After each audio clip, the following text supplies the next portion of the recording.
Bonjour, merci d'être encore nombreux à nous suivre. Merci de vous abonner, merci surtout de commenter, de liker.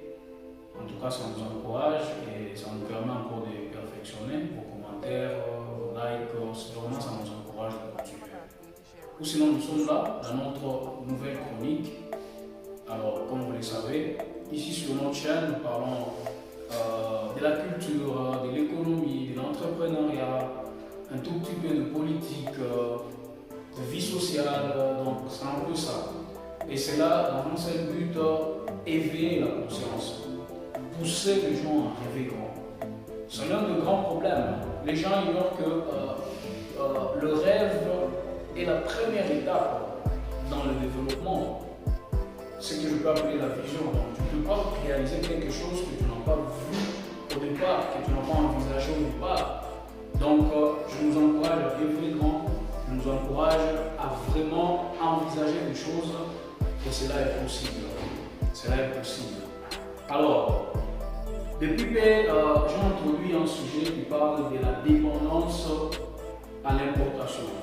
Alors, bien entendu, quand on parle de l'importation, on voit les biens ou services que nous importons d'autres pays, donc des choses que nous ne produisons pas dans notre pays. Alors, je suis en train d'exploiter cette thématique pour voir quelques enjeux qu'on peut relever et voir comment on peut sortir notre pays de l'importation. Cela ne sera pas à 100% parce qu'on aura toujours besoin de autres. L'importation, c'est dans tous les pays en fait, mais le problème c'est les taux. Si nous évaluons le taux d'importation chez nous en RDC, il est presque à 90%. Et cela, c'est vraiment une très grande catastrophe. Et c'est pourquoi j'ai fait cette vidéo. Peut-être toi, tu peux avoir la solution. Moi, je peux avoir la solution. Quelqu'un d'autre peut avoir la solution. Et ensemble, on peut faire quelque chose. L'autre fois, je parlais des responsabilités. La plupart, nous avons tendance à rejeter les responsabilités aux autres.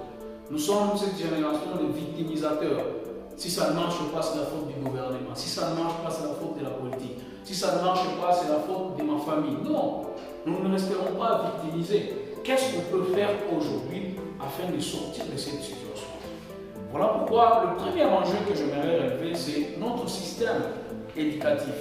Ah oui, nous avons été formés dans un système où tout le monde voulait être chef. Donc quand on part à l'école, c'est pour être chef. Et on a tendance à nous faire croire que quand quelqu'un fait les études des métiers, c'est quelqu'un de dernier rang, c'est quelqu'un de méprisable. On le voyait dans mon quartier, quand quelqu'un faisait par exemple la mécanique, c'était quelqu'un qu'on négligeait. Quand quelqu'un faisait la menuiserie, on voit que c'est quelqu'un de dernier rang. Et pourtant, nous oublions que ce sont là les facteurs qui peuvent faire à ce que notre pays se développe. Aujourd'hui, la Chine s'est développée tout simplement parce qu'il a investi dans l'éducation. La Chine a investi dans la formation des ingénieurs. Voilà pourquoi la Chine a shifté. Aujourd'hui, on peut parler de l'importation, par exemple. Je prends juste l'exemple, par exemple, du savon. Est-ce que nous avons des gens capables de nous faire du savon? Est-ce que nos universités forment des gens qui peuvent nous faire du savon? Un bon savon industrialisable.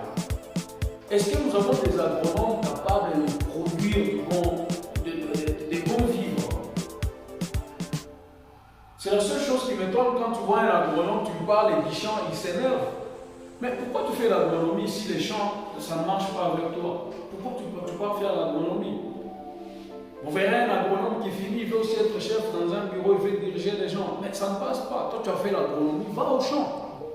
Va au champ carrément. Donc on a une faille, une défaillance dans le système éducatif. Et il faut que ça change.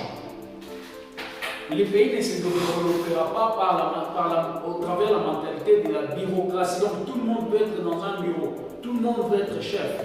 Mais qui vont nous fabriquer des immobiliers de la maison?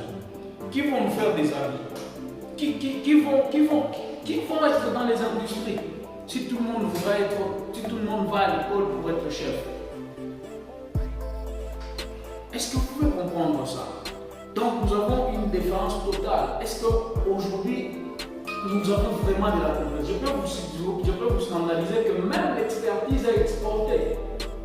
Je ne peux pas commencer par parler d'abord des objets. L'expertise elle-même, elle est exportée. Aujourd'hui, si nous avons des grands travaux, par exemple, de construction des grands bâtisses, nous faisons recours aux